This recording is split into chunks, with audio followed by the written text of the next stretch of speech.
Hello, everyone. Welcome to the LTG show, episode 196. My name is Sean Wilburn, I'm Tony Hannity's. and you, Tony, are very loud in my ears. So let me turn you down a bit.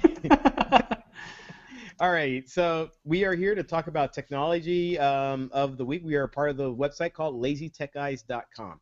If you would like to email us, you can email us at comments@LazyTechGuys.com, or you can give us a call, area code 707-722-5299, which is also 722 lazy for you guys that don't know that.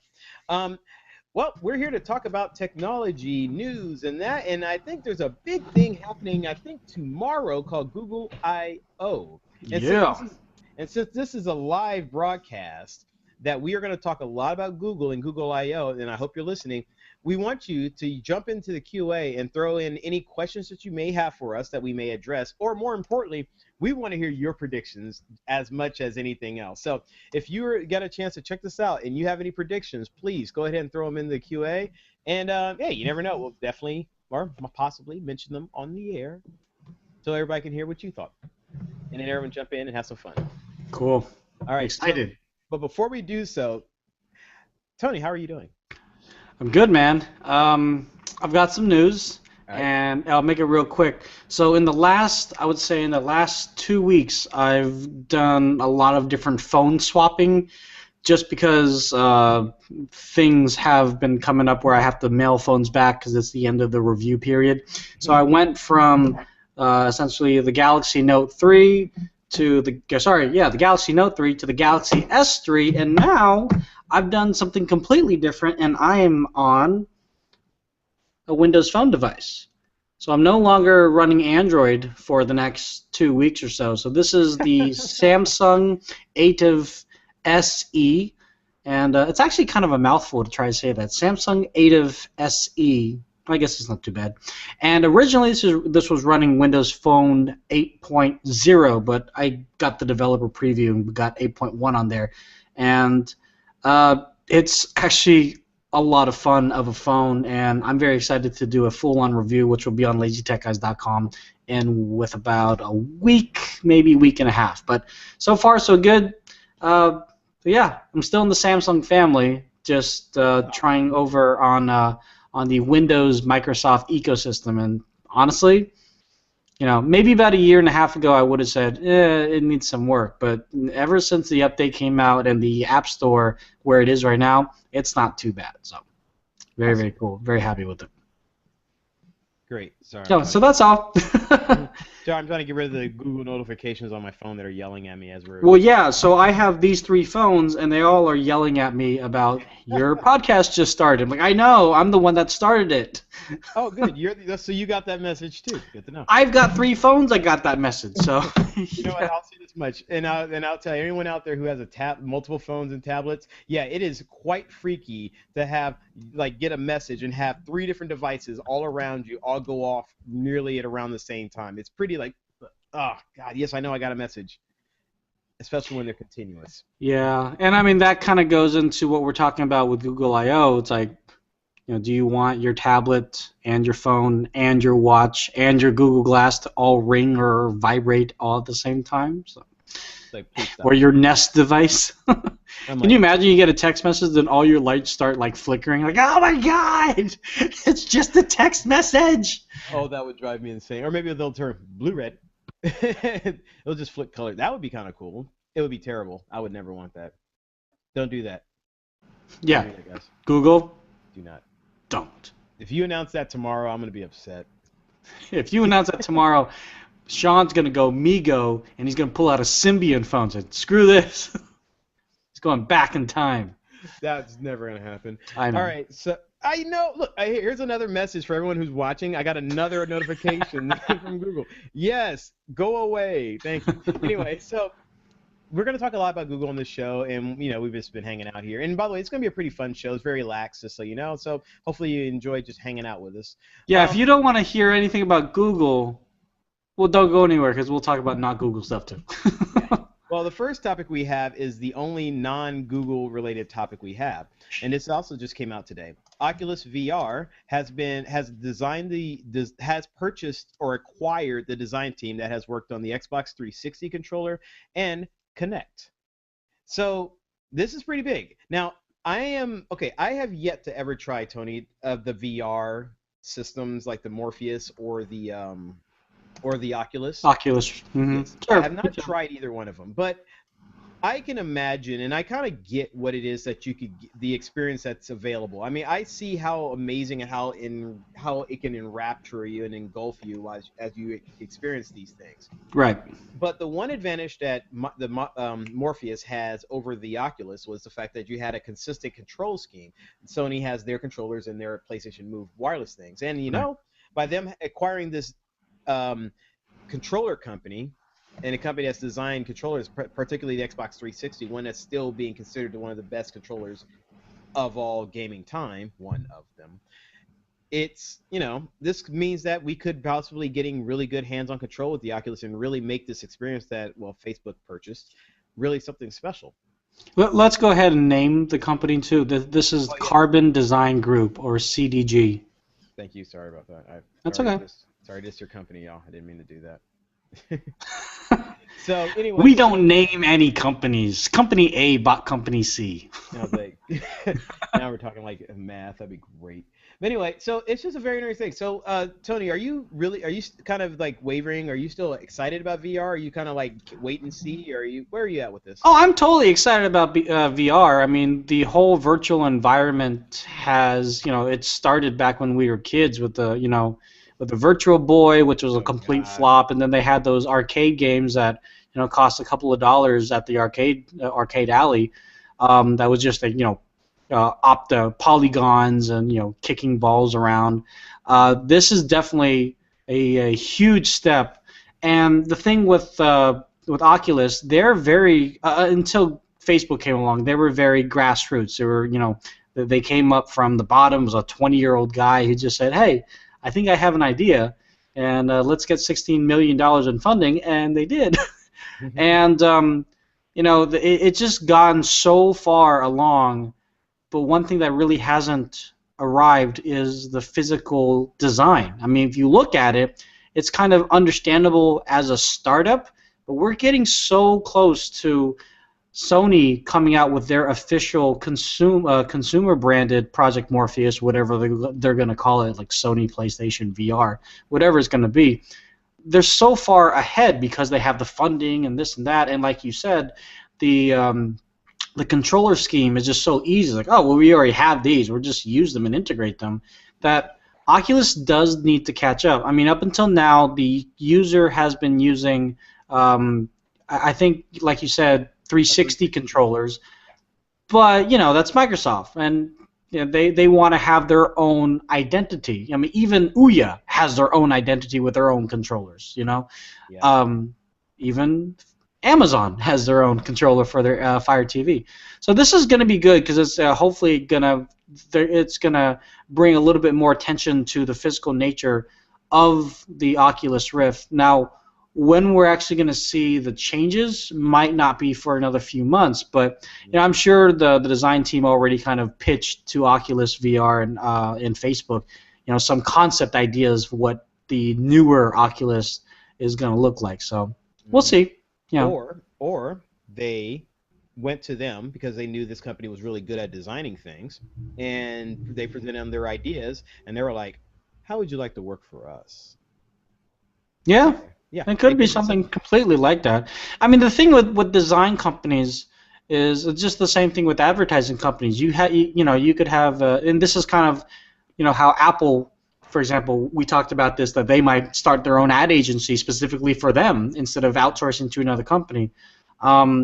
If they go to Oculus goes to a third-party design company who's designing for Oculus, but they could also have a cash flow designing for this guy and that guy and the other person across the street. But now they're completely Oculus. So that's all they design for, unless Oculus says, okay, fine, you can go ahead and design for Company A and Company B, but they can't be virtual reality designs. It has to be for a new thermos or something completely different that wouldn't be a conflict of interest. So it'd be interesting to see if they allow their business models to venture off and outside the whole Oculus VR, Oculus Electronics, and Facebook family. But who knows? I would say what I would dream of, and this is my dream, No guarantee at all that this even happened. I would hope that they went to Oculus, they went to this company and they were saying, guys, we want to create what they did in Ready Player One. We need you guys to make a really good haptic feedback control. We want to make this thing real. We're going to pay you guys to do it, and we know you can do it. And there's like, but you have to work for us to do so. And they're like thinking, if they can step in and manage to, like, if Facebook is successful with taking Oculus and making it its own platform and is really successful with it, the way that it, well, at least it was in that novel that I read, that this would be a good position to be in. Because if you're that company that has made that controller and that thing is huge, you're legendary. And there's nothing more beyond that. So I hope that they're making that. It's just that I read that book twice because it's that good, and it just had a very good way of explaining what the experience could be like in general. So anyway, all right, but yeah, that's it. So now, next topic. Now, all right, I hope you guys have had fun with your non-Google topics. And non-Google topics. Now it's all Google time. Google time. Google time. If you are a fan of the NBA, and I know there's some people who are, some people. LeBron James has just announced that. No, I'm just joking. So he's buying the league. He's going. What did he say? He's a free agent this year, which is great. Anyway, all right. So more importantly, the NBA. Google is actually doing something cool. This Thursday is the NBA draft, and they're going to have a bunch of people coming out of college, going in and playing for the NBA for the first time, and getting drafted, and that big deal. And now Google is actually inviting a lot of those players to come hang out on Google Hangouts randomly at certain hashtags, so you can actually talk to them and ask them questions. They can give you their impressions about being drafted and all that. If you would like to participate in this, what you would need to do is use these certain hashtags, which are going to be hashtag NBA Draft Crash or hashtag Team Name D on it.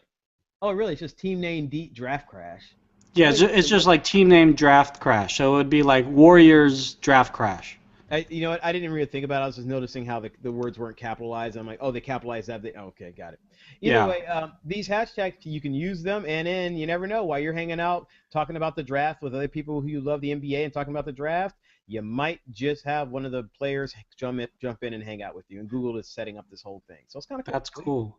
Now, can I just do a side note here? When people use hashtags and there are multiple words in the hashtag and you do not capitalize the first letter of the next word in the hashtag, I hate that. That is a huge pet peeve of mine. So if you do not do that, I would appreciate if you start doing that from this point on, because just like Sean experienced right now, sometimes it might be team named Raft Crash. Like, what are you talking? Or something completely off. But then Sean's not the first person that happens to. That happens to a lot. So please, if you can, capitalize the first letter of each new word in your hashtag. That is all. Now, regarding back to this story, that's my segue. This is actually not the first time that the NBA and the respective franchises have dabbled in Google technology. I think it was the Sacramento Kings that kind of did something with at least the owner wore Google Glass on the court, kind of showing off that he was in the know, in the coolness of tech nerddom. But I wonder if this is, because a lot of these drafts and everything, we look to Twitter for that. I mean, I don't know about you, but when the combine happens and things like that, we kind of look to Twitter for the trending, or Facebook has a trending, and Google Plus. I mean, it trends with us, with the nerds and the geeks and the techies, but the everyday people, it really doesn't. Like, everyday people don't really go to Google Plus to see what's going on, like to see what's popular. So the fact that they're doing this is, for probably a majority of Google Plus users, going to have a vast number of people join, or at least rejoin and reacclimate themselves to the whole Google Plus experience. And this might be really good for Google, and I'm sure the servers can manage it, especially with Google I/O happening in the next couple of days. But this might get people in tune with, hey, Google Plus isn't just a ghost town or whatever people have said in the past. There are actually cool things happening, and not just the NBA draft, but there's also other celebrities on Google Plus talking about this and talking about that, and there's AMAs and Q&As and blah blah blah blah blah. So I hope that this puts at least Hangouts at the tip of the tongue of everyday people instead of just people like you and me. The only thing is Google needs to step it up then. If they're going to have this Hangout and they have, I forget what the maximum amount of people can be in a Hangout, but let's just say for argument's sake it's 80 people. That seems like a lot. Okay, 50 people. And that, the player tries to join and it crashes everything. And he tries to join another room and crashes everything, or something doesn't happen, and there's a lot of delays and a lot of stuttering. New people to Google Plus, he was like, well, screw this. I want to see what so-and-so that just got drafted to Miami Heat's going to say. Now I can't see it. This is pointless. I'm just going to go back to Twitter like I was before. So, Google ain't perfect, but they need to know what they're in for. That's all I got to say. Nice rant. It's a rant, and like you, it's my dream that Google listens to me and says, oh, you know what, Tony made a good point at 11 o'clock at night on Tuesday before Google I/O, because no one at Google is awake right now. No, they're all getting a good night's sleep, of course. That's not happening. They're all scrambling like crazy right now. Oh my God, what's tomorrow? Where is this second button? Where's the button? Hey, so check this out. Last week we talked about this thing with Google in the EU. I'm pretty much not a big fan of it, but the right to be forgotten is what is being dubbed. The ability for someone to essentially remove their history or certain bits of their history off the Google search results. Doesn't remove it off the internet. It just removes it off the Google search results, so people can't find it via Google yet, because Google is the internet. End of rant. So they could find it being a Yahoo or Bing, but that's a whole nother conversation entirely.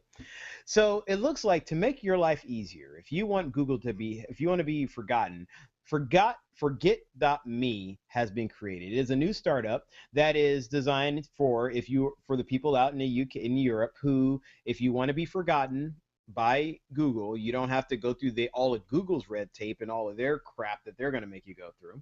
This is an easy way of doing so, and it's only free for now.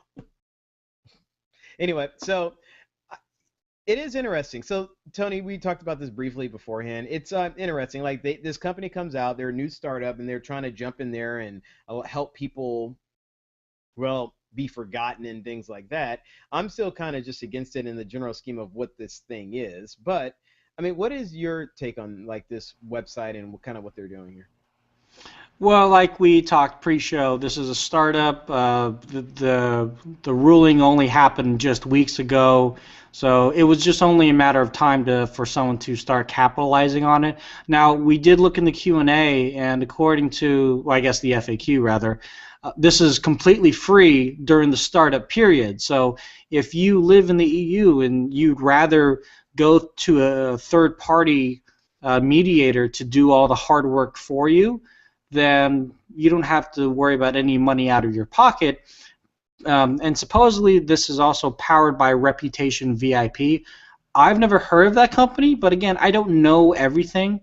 But this is just instead of having to go through Google, because I guess going through Google to tell Google directly that you want something to be pulled down, some people have some skepticism that they're not going to do it, or they'd rather not Google track them on their own browser that they're doing this.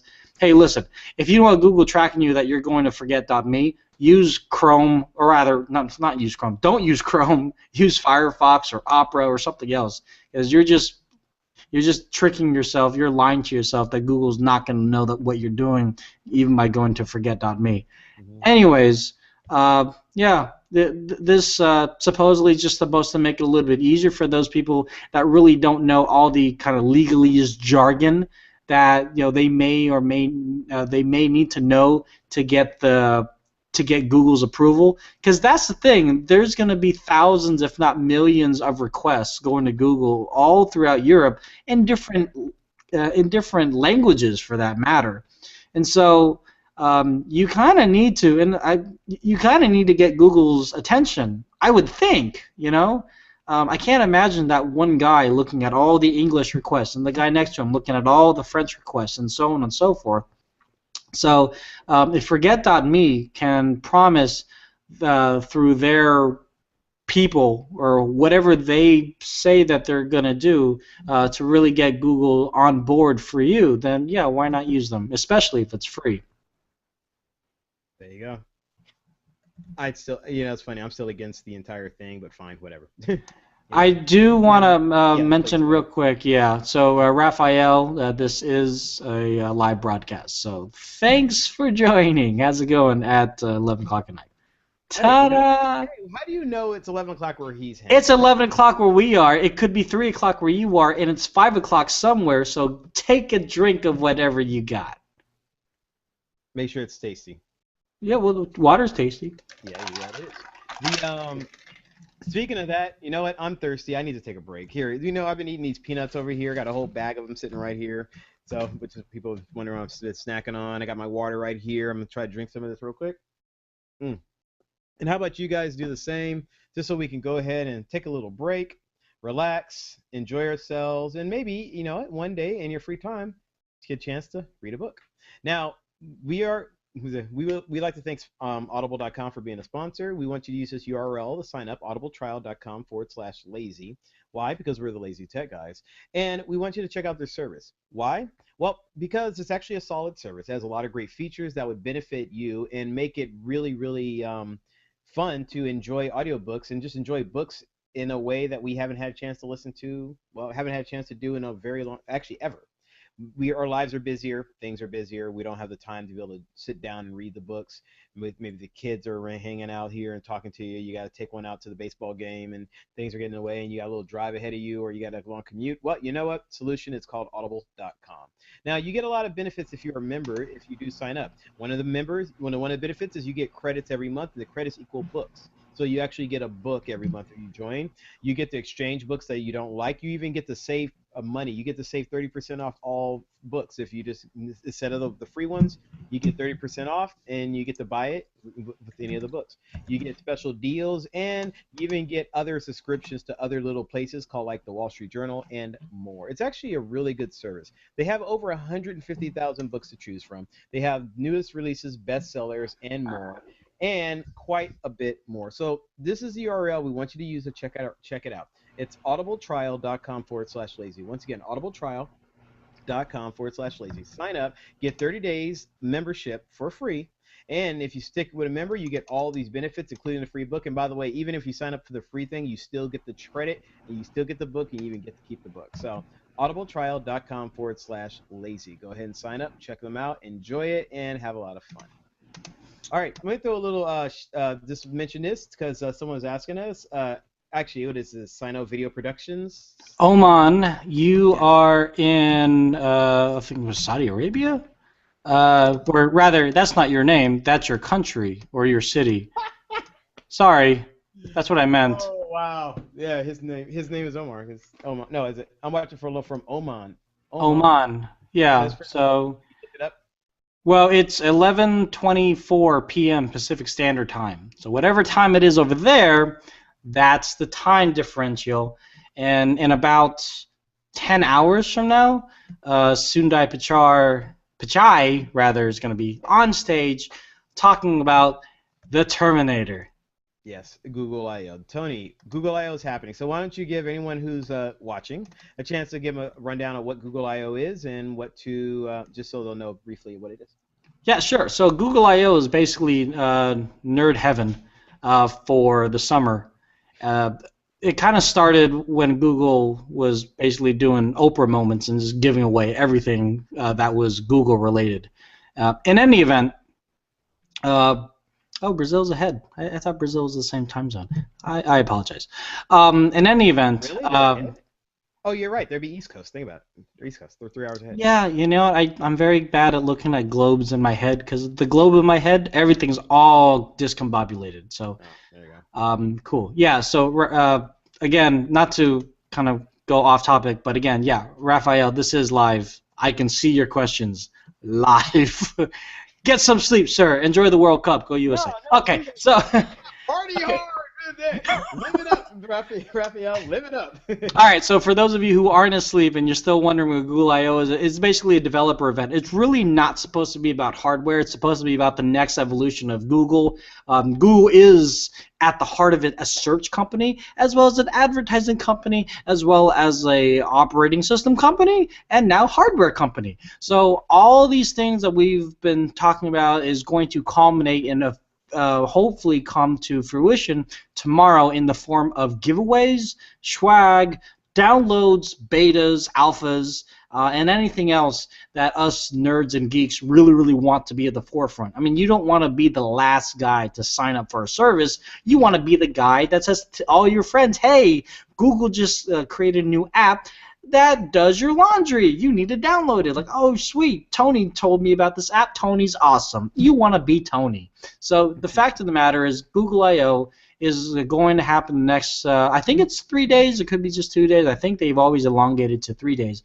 But the main day that everybody wants to watch is the keynote, which is going to happen at 9 a.m. Pacific Standard Time on June 25th. So figure out whatever time zone you may be, that is when the keynote's going to go live. And if you want to watch it live, you don't have to fly over. You can actually just go to YouTube, type in Google I/O, and they're going to stream it live for you. Or if you go to googleio.com, whatever the URL is, you can stream it there as well too. If you've got an Android phone, depending on your region, you could also download the Google I/O app, and you can stream the service from there as well. So, Sean, I know I mentioned that I got a new Windows phone. Obviously, on the Windows phone, unfortunately, there's no Google I/O app, and my Galaxy Note 3 is just really too slow to really kind of keep up with live stream. So, luckily, thanks to the beautiful and wonderful people over at Verizon Wireless, they sent me an additional micro SIM, so I slipped it into my Galaxy Note 3, and I'm going to be live streaming from this while I'm dropping my wife off at work and dealing with the kids and everything. So I'm not going to miss a second of it. But yeah, tomorrow we've already pretty much kind of laid down what we know we're going to hear about. We know we're going to hear about wearables. There's no question about it. In fact, Sean, if you don't mind, I said we were going to interweave a bunch of this stuff already. Hey, address the question here. I'm going to address that. I'm going to address that. Yeah, see? I'm telling you, interweaving. All right, look at this. All right. Look at this guy go. I'm going to sit back and relax. So tomorrow, we already know wearables is going to be announced, and actually the LG G Watch, which was previewed back in March, I think, is already available for pre-order from an online retailer, and it launches on July 7th. It seems like this is an official official launch. It isn't some guy that found it on the street and trying to sell it on eBay. This is an official launch from LG, and for $255 for basically a rectangular smartwatch with Google Now notifications and a bunch of other APIs that are going to be announced tomorrow. It seems kind of high, considering that it's the first of its kind. There's also a white version as well too.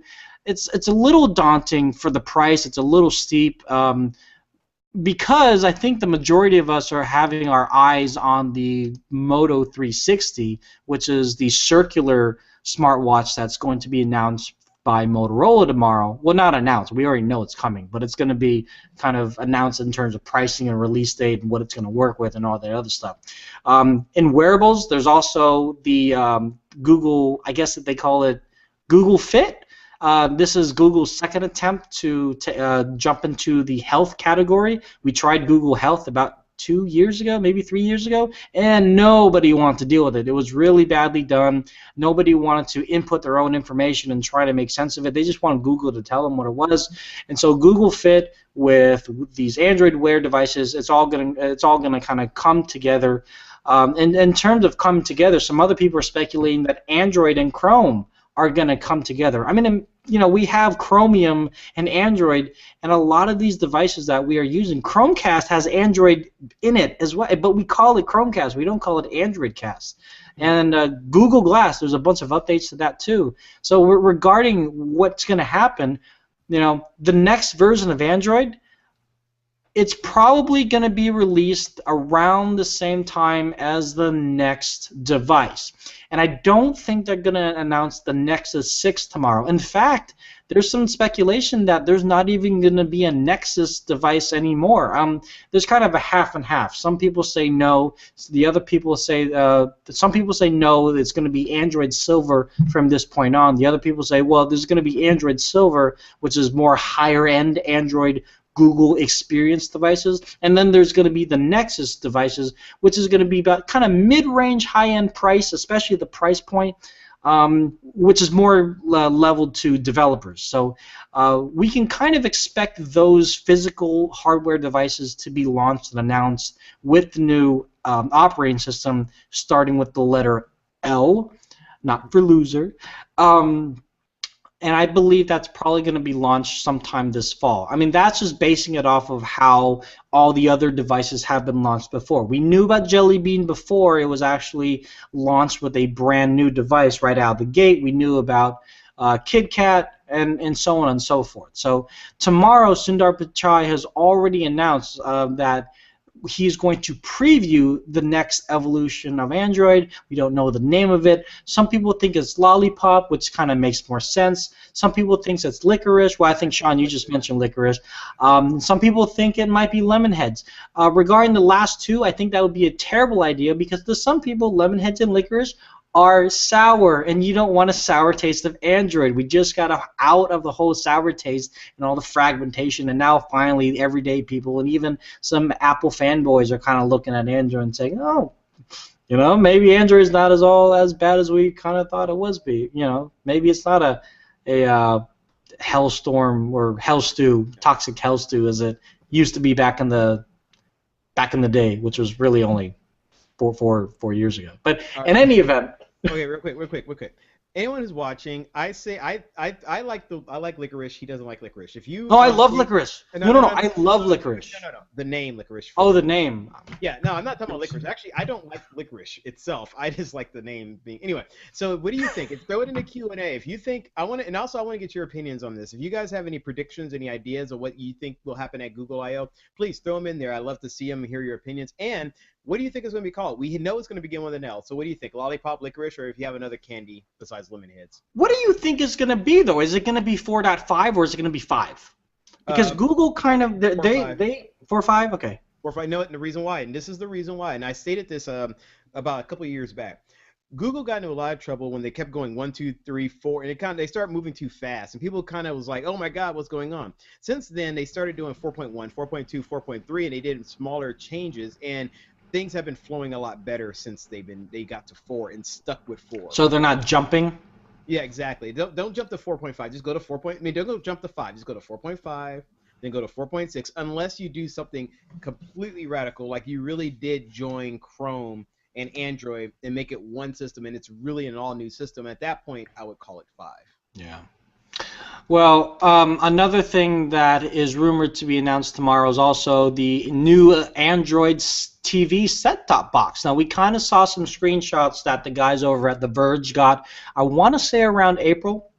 And this is a revamp, idea of Google TV, which, as I think all of us can agree, was a complete flop, as well as the Nexus Q.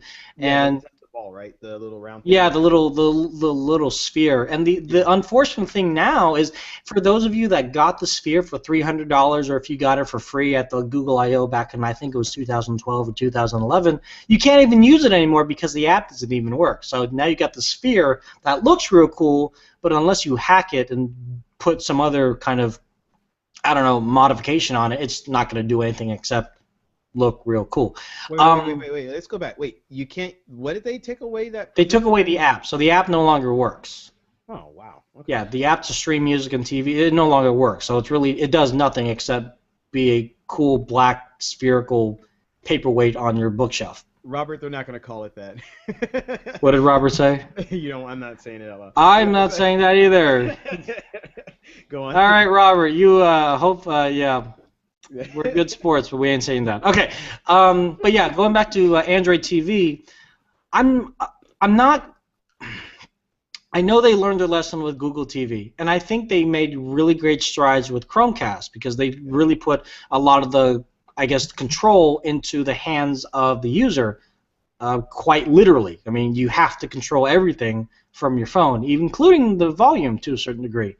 But the fact that they're kind of going back and saying, okay, maybe we need to get back onto the set-top box, essentially because, you know, Amazon's doing it, possibly Apple's doing it as well too. Well, like a better Apple TV with more game-centric and things of that nature. It looks like this kind of very app-centric kind of overlay, which to me, because I work with the company, it looks very much like Windows 8 because it's just got these large tiles. But it looks like it's gonna, you know, come with Songza, Pandora, Hangout, Vivo, you know, the standard Google Play stuff, and more likely games. And one thing that we haven't seen leaked, and maybe you guys have, but I haven't seen it, is an actual physical Google Play controller. And I kind of mentioned this that, you know, Amazon even has their own controller for their Fire TV. Now, I think 1 person out of 100 likes it, but the fact of the matter is they have one. And so I don't know what Google's really going to do about that, except for the fact they did, if I remember, they bought a controller company, which failed, but they still bought them, which was a startup over in England. So maybe they're going to do something with that controller. But I would think one of the big things, aside from all this that we're talking about here, that they're going to announce is car automation, the whole automotive alliance. You know what they're going to do with that. I doubt we're going to hear too much out of the self-driving cars. It's really kind of a Google X kind of thing. They might be parked outside, but I don't think it's going to be part of the keynote. We're probably going to hear more about a little bit of Google Plus updates, especially with photographs, because photographs is really big with Google Plus. We already have unlimited storage. Maybe they'll do unlimited storage with high-resolution photos. That's going to be insane. I doubt it. I doubt it, but one, dude. Unlimited plus one. We will give you unlimited storage and one more byte. One more byte. One more byte. But the one thing that I'm really excited to see, and this was kind of announced today by Nest, and we'll talk about DropCam in a second, is more home automation things. I mean, today Nest announced their open APIs and their developer APIs. So companies like Philips or LifeX, and I know there's a bunch of companies, even Logitech, has already signed up to be part of this Nest hub. So Nest isn't just your thermostat now. Nest, the application Nest, will allow you to tap into everything within your home, and if it abides by Google's parameters, or I guess Nest's parameters, and Nest's privacy policies, which is different than Google's privacy policies, you know, this can all be controlled under the whole Nest ecosystem, which is under Google. I get it, but you know, at the moment they are legally speaking keeping it separated. There's a bunch of other things, and you know, we would be here till 12:30 and then some talking about it. But based off of what I've said, Sean, is there anything in particular that are you more excited about the new version of Android, Watch, the TV, or is there something else that I haven't mentioned that you're like, we really need to talk about this? All right. Wearables. Here's the deal. Oh wait, real quick before we go on, Tony, he had a question. He had a question for you. What about the Chromecast? Will it be updated? Do you think there'll be any Chromecast news? That's actually a great question. We haven't actually heard anything on the Chromecast side of it, and I talked to some Googlers that work in a building adjacent to the Chromecast team, and they actually have lunch with them quite sometimes. And at the moment, the focus is Android TV, and Chromecast team is not Android TV, at least not from what I'm hearing. So it's going to be interesting to see if they have both devices or both services running side by side in the Play Store. You know, if you want to get the full Google experience on your TV with the gaming ability, then you pay $100 and you have Android TV. But if you just want a simple kind of throw in your bag, very easy to use with an Android device or an iOS device, we still have Chromecast for you. So I wouldn't say it's cannibalizing their business. I think it's choice. And Google Google kind of understands that, giving people choice which is the whole Android ecosystem. You know, you have everything down from a $25 Android phone all the way up to, you know, $700, $800 Android phone. So, yeah, hopefully we'll get some updates, but I doubt it on the larger scheme. Maybe we'll see something small. But what we have seen, though, and I know I'm kind of babbling, but what we have seen on the Chromecast side is a ton more. Don't laugh at me, Sean. Is a ton more applications adding Chromecast ability to their apps. Well, I almost choked on this walnut when you said. I was like, dang it. As soon as I was like, oh, dang it. Okay. I do want to talk about this. I don't. Cine Video Production says, I don't think that the coming version of Android will bring a lot of changes. That's why I guess it will be version 4.5. You know what? This focus is design focus. So if you have an Android phone and you look at all the different Google apps and compare that to how the Google Plus app is, the Google Plus app is completely different than how all the other Google apps are. I mean, it's all complete 180. It has this weird kind of drop down. There's no slide out. There's not even a hamburger menu, which is those 3 lines. It's a very, very different design language, and that is something that we might see more often in this 4.5 or 5 or whatever they call it. You know what? I hope they. I mean, everyone thinks. You know what, Sean? Do you remember if he actually said it's going to be an L, or if we're all assuming it's going to be an L? Okay, we are assuming. Well, here's the deal. Considering what Google has done so far, it seems true that would be an L. I mean, we've had a few Kit Kats. We've had 4.4.1, 4.4.2, 4.4.3, 4.4.4, 4.4.4 that just came out, just a minor change that helped a couple of the next side devices. Okay, wait. So, Ice Cream Sandwich was 4.0. Yeah. And Jelly Beans 4.1 and 4.2 and 4.3. All 3 of those were considered. All 3 of those are Jelly Bean. Yes. And then they had the sub Jelly Beans 4.1.2. Hey, I don't make this stuff up. The smaller jelly beans, the bigger jelly beans. Hey, have you been to the Jelly Belly factory? They have different sizes. I'm not a big jelly bean guy. Right, well, if you ever get any jelly beans, send them my way because I love them. But yeah, jelly beans in a row. All right. So what about all right, now to answer your question that you had a little off, what I was thinking of it. Wearables, I'm worried about the price of them, and I am really concerned with that. Like when you brought up the G Watch, which by the way, every time we talk about that, I always keep thinking G Unit, and I just start laughing. Well, we could try to coin Ron Richards' name and call it the Gwatch. I don't think that makes it any better. But if we call it the Gwatch, maybe it'll take away the connecting it to a G Unit. Or maybe 50 Cent will go up there and say, check it out. I'm sorry. If he wants to know what's anyway. So I'm worried about that in the prices. Like you were saying before, real quick.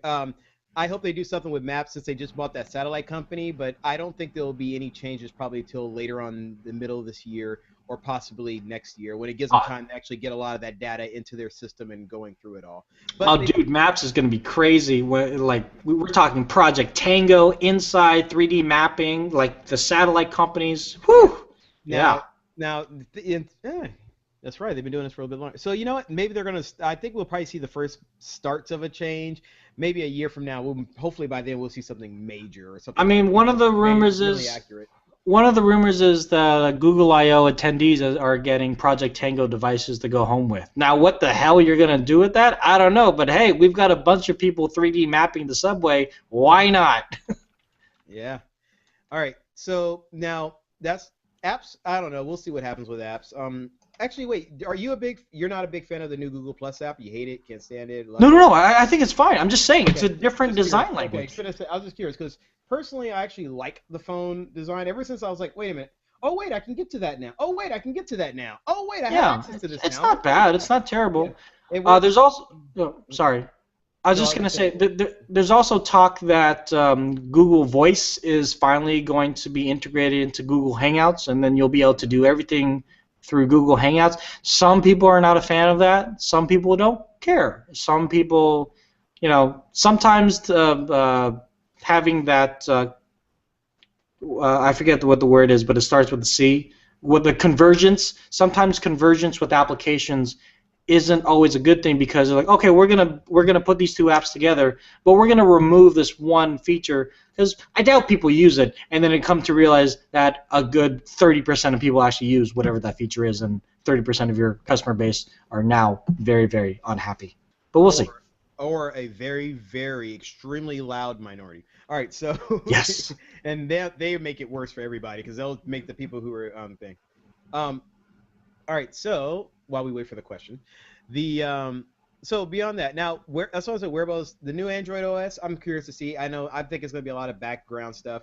You know what? I am curious to see. To this day, I'm telling you, this Android Skynet joke that I have been joking about for months now and almost a year now. Dude, I'm sorry. This is too funny. It's too much. I want to see them. Like I heard a joke on Google Plus. Someone randomly said. Good question. I'll answer that in a sec. All right. So I ran to a Google Plus post that someone said, and it was some like they were saying something like, "Is Google gonna walk out on stage of the keynote with a freaking Android sitting right next to them?" And I was like, "Ha ha ha!" And then this article popped up a couple days later, and I was like, "Oh, look at that." Now, if you haven't been listening to any of the past shows, I'm very, very not that. Bob, that picture's hilarious too, isn't it? Anyway, I've been joking about Google being Skynet and all that stuff because of how big of a company they are. But this is what the Verge has put out saying that why they're saying could they be doing this. And by the way, this is a joke. This is not serious. But Google did buy Boston Dynamics, the latest robot acquisition company. A robotics company. Then they bought an AI company. Then they see someone says something, nothing happens. Project Echo's announced. Then they started doing beta trials with like reduced energy. So now they're finding ways of doing new energy ways of low cost, lot of power with less energy. They pretty much are positioning themselves to make robots, and it's awesome. And I hope they do so. I really, really do. It'll scare the crap out of everybody. We could have iRobot with Will Smith action all over again with crazy It's stuff happening. awesome in the scariest of ways Yeah, I know. because we're so close to it. Yeah, We're I'm so close to it. I'm curious to see what happens. That's what I'm very thrilled about. Actually I want them to go out and bring out some AI brilliance. That way people will just be stunned about how bright it is. Like I know Robert, you mentioned Robert, who's one of the listeners, mentioned something about Google Now, and you know what? They'll probably just they've been updating Google Now continuously, and I don't think there'll be some big announcement with it. I think they'll just continually just add things. Yeah, But at part the of the same, Google Now update is going to be the whole Nest integration with the APIs and the Nest developer platform. So in the future, in the near future, you'd be able to say, "Hey Google, turn on my thermostat," and whether you're connected to the same Wi-Fi or if you're just over 3G, 4G, it'll turn your thermostat on directly from your phone. And we've kind of talked about this in the past, but it's always just been kind of conjecture and hope and a little bit of frightenedness. But now it's that much closer to reality because of what Nest announced earlier today. yeah, here we go. Yeah, so one place, International Business Times in Australia is calling it Lollipop, and they're calling it 5.0. Check it out. Oh, that's going to be interesting. Yeah, they're calling it 5.0, but this is Yeah, I International mean, I Business don't Times. know. By the way, this was done 22 hours ago, so this was technically yesterday, and it's there unless they have some lead or something happening. Well, dude, Australia is Sending you they're from the future, so they must know something. You There know. you go. I just sent you a link of the thing. I see it. Thank you. I do want to answer this question again, also from Sino. Essentially, Sino's asking Android Silver or Nexus 6. So the Android Silver, again, I want to iterate, is essentially the Google Play experience on a very high-end device. We're talking 2K screen, no bloatware, no SD card probably because Google doesn't really like SD cards. Great battery life, NFC, Wi-Fi, ABNC, ACG, all that stuff. Quad-core, octa-core processor, 21 megapixel, like something crazy high-end. for a crazy high-end price, or something like a Nexus device where it's been around $300 to $400 without a contract, but a very good and sharp, excellent, exquisite experience. It might not be like over 1080p, but it's great for what it is. Because of the person that I am, as much as I want to be a pure Googleist and go with the Nexus devices, because I know a lot of my Google friends are all about Nexus, I kind of really want to see on the higher end. Like, I might not be able to afford it right out of the gate, but you can ask my wife. Like, I always go for the highest possible. I don't know what I would do with the 2K screen because nothing's really built for 2K. I mean, look at the LG G3. Nothing's built for that screen right now, but I want it. That's why I'm waiting to go to T-Mobile for it to be announced, and then when they announce it, I'm going to T-Mobile, possibly. We'll see what happens with Android Silver. So that's just me. What about you, Sean? I don't know. I haven't really looked at either phones, but considering how you describe one phone as something new and one phone as the same thing that's silver, I don't know. I might as well go with something new, but. I mean, they're both going to be new. They're both going to have. Let's just assume they're both Android 5.0, okay. But one has, good specs. The other one has amazing specs. One is $300. The other one is $700. Oh, well, in that case, it's just all about price, and that's an individual. Right, which I know that's what it is. It's an individualized, decision. Our colleagues over at All About Android on the Twit network, for example, Jason Howell, the main host, is he's a Nexus purist, and then the other host, Gina Trapani, as much as of a Google developer she is, and as much she talks about Nexus devices, she has a Google Play edition of the HTC One M8. It doesn't make her any less or better. Just these are differences, these are choices, and this is something that's beautiful about Google and Android, that you have these abilities to choose. The question is, on the Android Silver devices, is it going to be as open as the Nexus devices? Essentially, the Nexus devices are open to developers to tinker, to toy, to mess around with. But does the Android Silver device program allow a developer to do the exact same thing, or is it as locked down as the standard devices that you'll get at the Verizon or AT&T store? So we'll see. I mean, if you don't care about modding your device, maybe the Android Silver will be fine if you can afford it, but who knows? All right, so reading here, short bio, this thing, he's going to have a nigga group, NASA's aims computing. Yeah, the guys are brilliant. What are you talking about? So Robert quickly mentioned that the founder of the AI company is an Albert Einstein, and by the way, Robert, I see your comment in there, and I just started doing a little research into him, and yeah, this guy seems to have quite a history. Holy crap! Yeah, he's very well educated. NASA stuff, comparison shopping sites, paradigms of. He's written books on everything. It's called the best book on programming ever written. Was written by the gentleman who company was bought by Google and for AI. Well, do you want to also, while we're talking about acquisitions, do you want to quickly touch on the whole DropCam acquisition? Yeah, right. So, well, actually, I don't know much about it besides the fact that I just saw an article popped up and I was like, oh, that looks interesting. But Google, Nest Labs, as we know, is owned by Google, have picked up DropCam, the small camera companies of doing all the fun shots. I think, remember when they did the Google I.O. thing? No, that was glass they used. But, you know how people do the skateboarding shots? They always have the camera on their things. And actually, wait, no, DropCam. No, yeah, you're thinking of GoPro. Yeah, I'm thinking GoPro. DropCam. Yeah, what is DropCam again? Okay, so DropCam, essentially, they're Wi-Fi webcams. Oh, that's right. Yeah, so there are two versions. There's a standard DropCam and then the DropCam Pro. The DropCam Pro gives you a larger range of field and better low light conditions. And I want to say they're maybe about a $50 differential between the two. And over Wi-Fi or your 3G or 4G connection, you can tap into your home security essentially and just see who's home. And again, our colleagues over at Twit, they have DropCam, so at any point in time during the day, you could just go to dropcam.twit.com TV or whatever the UR is, and you can see all the different DropCams in their studio, and that is a public DropCam feed. Now, and there are other DropCam feeds that are obviously private, so you can see your own home and your own home alone. So because they're videos, this is a very sensitive nature, and now Nest is buying it.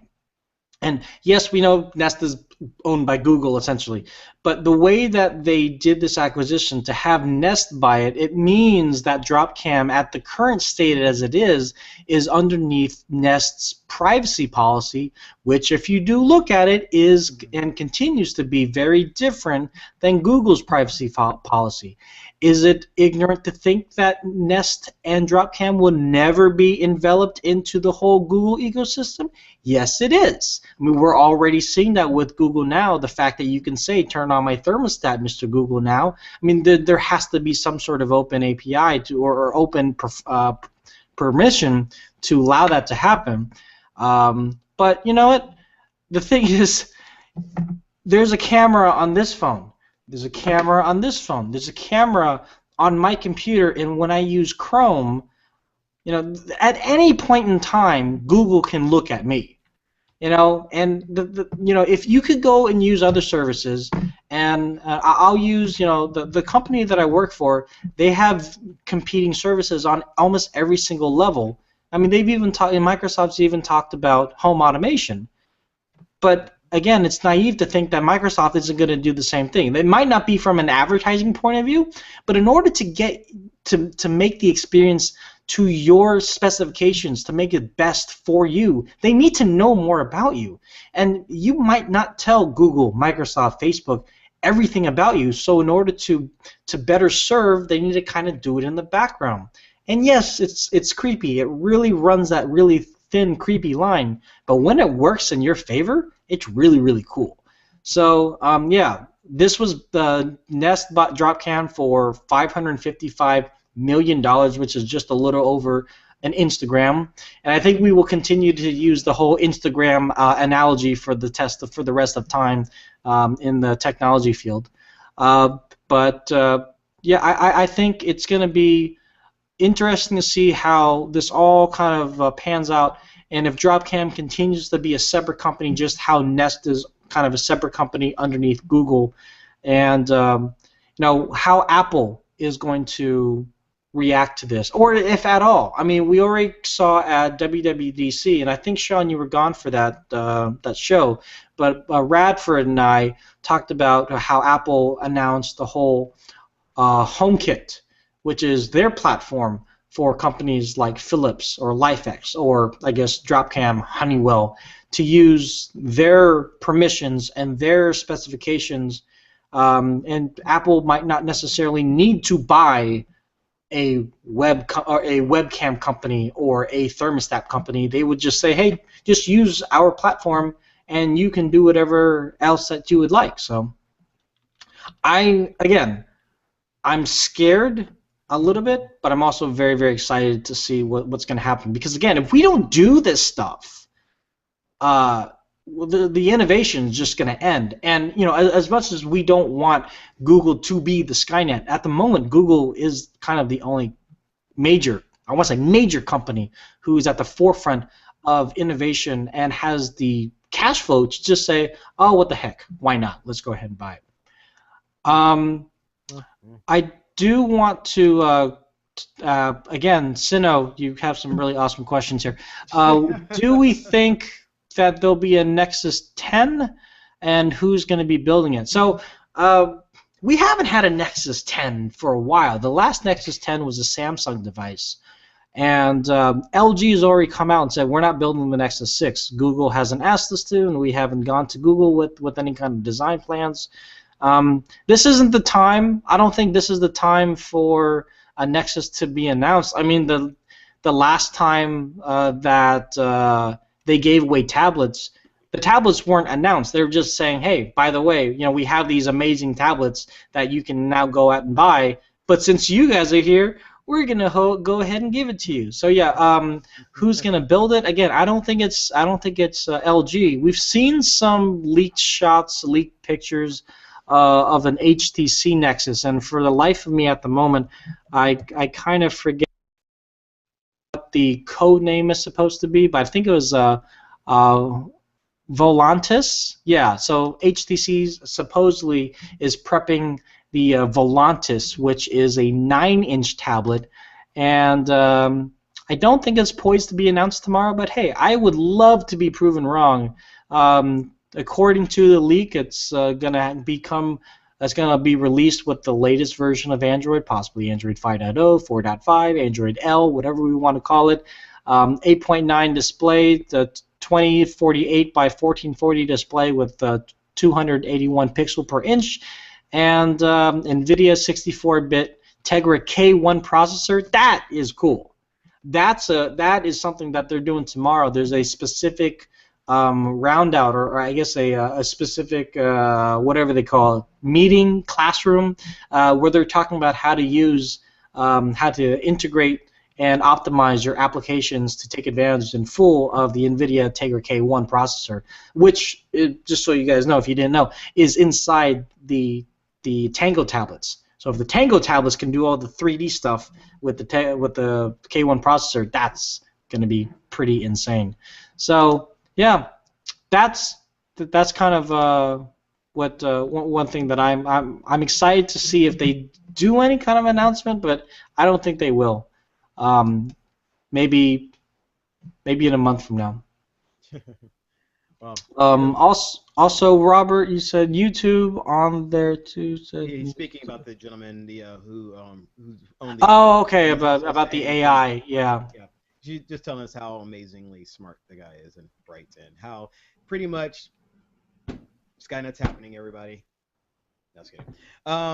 Well, you know what? I'm just very excited to know about the Google Home, Google Car, Google at Work. I mean, Google is really positioning themselves to be a little bit everywhere, and just like considering what little difference Google Now has already made, which is quite awesome. I love Google Now. I'm just thinking, like, man, it would be kind of cool to, you're gonna get home, and right before you get home, your lights suddenly come on, and all of a sudden everything happens. It'd be amazing. So there's a lot of good stuff. But you know what? We will know tomorrow because, well, as this thing goes up today, as this thing will be happening, and they're going to announce the keynote. Tony, now do you have another personal podcast that you record? Is it Wednesday nights or Thursday nights, or? Well, it's every night except Tuesday nights. Oh, so actually, I have moved the podcast to LTG TV or Lazy Tech TV, so you don't have to go to a different channel. So I'm going to have my own show tomorrow night, Tony's Tech Talk, at, I want to say, 10:30 p.m. Pacific Standard Time, kind of talking about Google I/O and maybe some other tech news stuff that happens, because there's other things other than Google in the world, right? No way. No. No, I know, right? So we'll try to fit that in there. I might have a guest, maybe not. But yeah, it's going to be here on Lazy Tech TV. If you can catch it live, obviously join the Hangouts just like you guys are doing right now. The Q&A is awesome. We love answering those questions. We love kind of reaching out to our audience. Otherwise, if you want to watch the recording later on, you can definitely, again, on the YouTube channel, Lazy Tech TV. Awesome. All right. Now, if you'd like to reach us, besides these accounts that you guys have already found, because you guys are able to communicate with us, Tony Hannity's and myself, Sean Wilburn, you can reach us via email if you look up comments at lazytechguys.com. You can give us a call at this telephone number here that you see on the screen, 707-722-5299. Also, our Facebook account and Twitter and Google+, just look up Lazy Tech Guys, and you'll find it. And notice how Tony said Lazy Tech TV when he was speaking of the show for the YouTube. Well, that's because it is Lazy Tech TV rather than Lazy Tech Guys. So Lazy Tech TV, find us, subscribe to us on YouTube. So if you'd like to hear more, besides that, personal note, like I said, I'm a musician. I'll have music coming out if you haven't already done so. My name spelled Sean, is Sean Wilburn. If you can, go ahead and look on Apple, iTunes, Google Play, and all that kind of good stuff. Hopefully you get a chance to check out any of the music and enjoy it. And Tony, I know you are, well, just kicking it, being too cool. I'm too cool for school. Yeah. I've got my pretzels and my water. But yeah, if you want to hit me up, I am on Twitter at LTGTony, or here on Google Plus at Tony Hannity's. And the last thing I will say regarding Google I/O tomorrow, I'm getting this in, Sean. Right. I want there to be a new Chromebook Pixel, especially since Verizon ended the promo that they're doing for the free megabytes. But yeah, we'll definitely see what comes out, and I'm gonna be yelling at my TV screen, or I'm gonna be crying in joy. So yeah, Awesome. thanks a lot, guys. All right. Thank you, everybody, for hanging out. Thank you, audible.com, for being responsible. audibletrial.com/laziest URL to use. Once again, everyone who's got a chance to participate in the show, we appreciate it. We'll see you next week, 11 o'clock, again. And I hope you have some fun. Thank you for joining us. See you later. We're out. Peace.